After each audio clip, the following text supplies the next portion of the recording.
Welcome to the Tech Excellence Studio at Mia Sports Technologies, and today we're going to do a video looking at something I call transfer of error.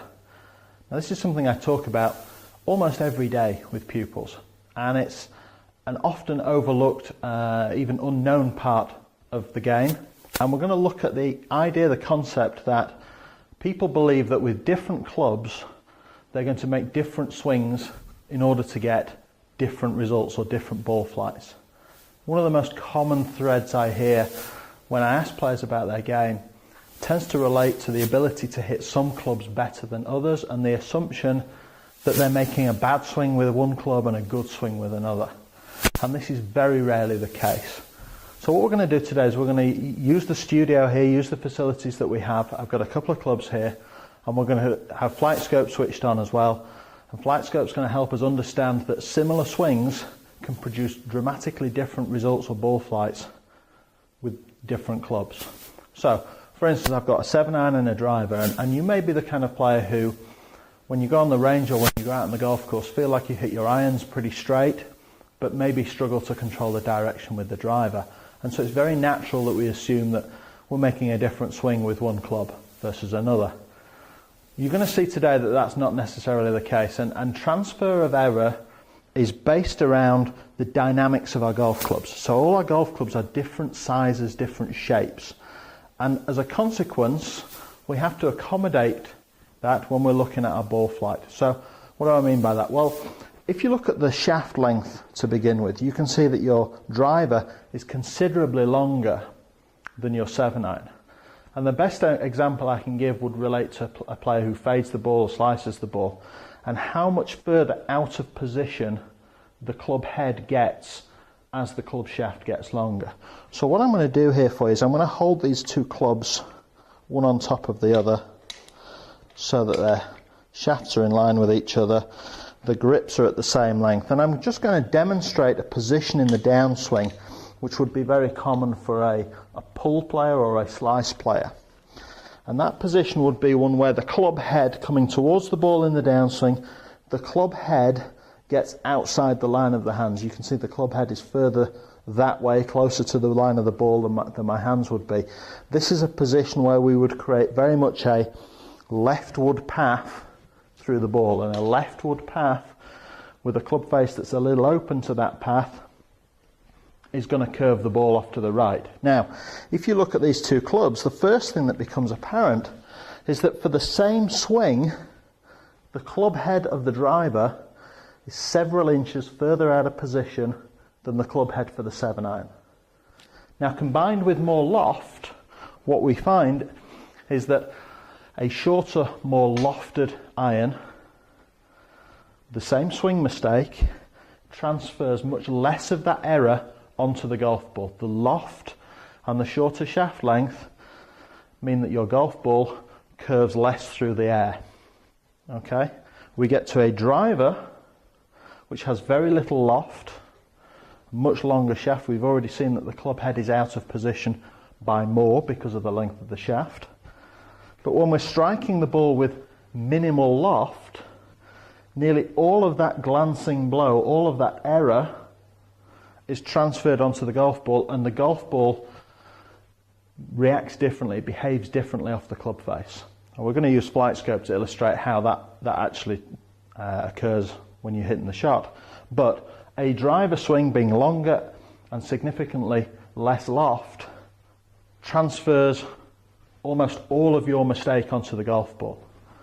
A 7, 8, 9-iron, something that's shorter and has a lot more loft on it, you can make exactly the same mistake with your swing, but because the shaft is shorter, the club is less out of position.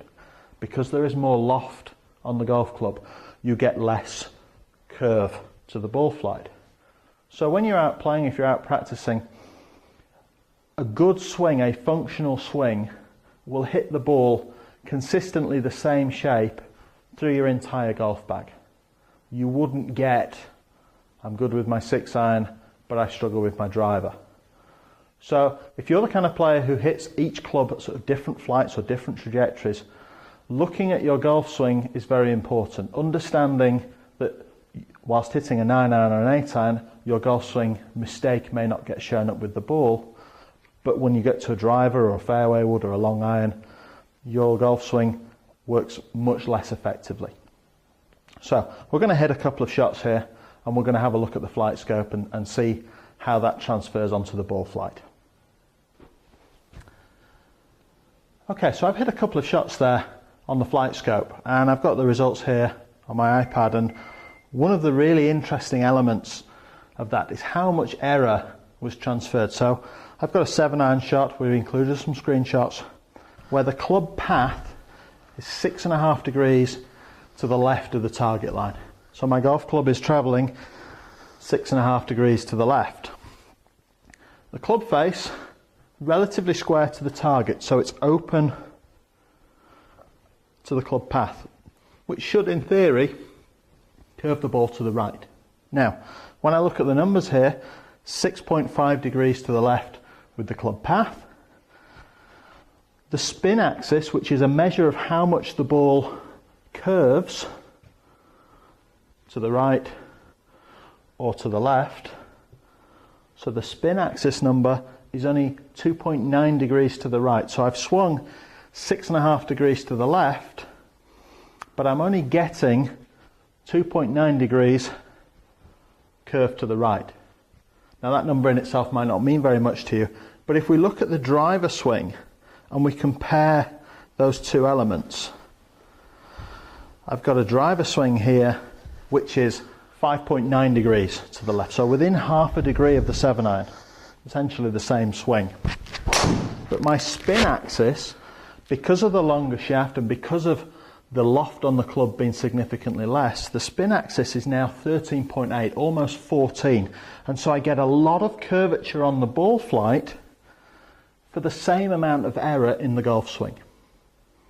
Now, I really believe that this kind of association between a golf club and what type of swing they're making can be very damaging to your game. You assume that because you hit your short irons well, there's nothing wrong with your golf swing. Not necessarily the case. Errors in your swing will manifest themselves differently with different clubs in your bag because they're all different shapes and sizes. So if you're looking to improve in certain areas of your bag, look at your entire golf swing. Flight Scope's a great tool for allowing you to see what kind of swing mistakes you have and how that produces different flights on the golf ball. So, looking at this video, take some positive thoughts away in terms of you're making some good swings, you're hitting some good shots, but understand that your golf swing won't change very much from club to club, but the error is transferred differently onto the golf ball.